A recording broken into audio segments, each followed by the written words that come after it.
Başqa bir insan sənə zərər verə bilməz. Əslində sən özün özünə zərər verirsən. Başqa insan sadəcə sənin içində olan proqramı əks etdirir.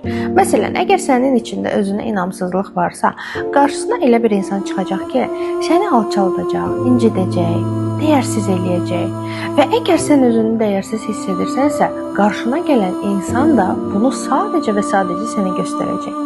Proqram budur və proqram belə işləyir. Əgər sən məqsədlərinə doğru getmirsənsə, həyatından zövq almırsansa, özünü inkişaf etdirmirsənsə, qarşısına xəstəliklər və borclar çıxacaq. Niyə insan daim borc içindədir və xəstəlik içindədir? Çünki o həyatdan həzz almır, inkişaf etmir, öz missiyasını yerinə yetirmir, dünyaya heç bir fayda vermir.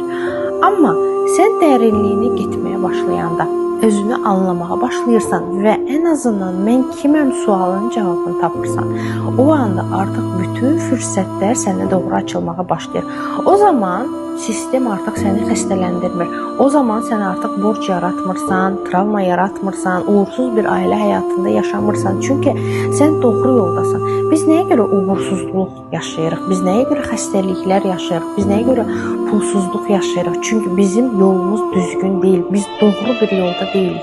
Nə vaxt ki sən artıq özünü tanıyıb və mən bu dünyaya nə fayda verə bilərəm suallarının cavabını tapdıqda bütün kainat öz qapılarını sənə doğru açacaq və bütün fürsətlər sanki sənə doğru gəlməyə başlayacaq. Sənin qarşına çıxan insanlar da dəyişəcək. Sənin getdiyin yerlər də artıq başqa bir ab-havada olacaq və sən artıq özünü onda daha rahat və daha xoşbəxt hiss etməyə başlayacaqsan.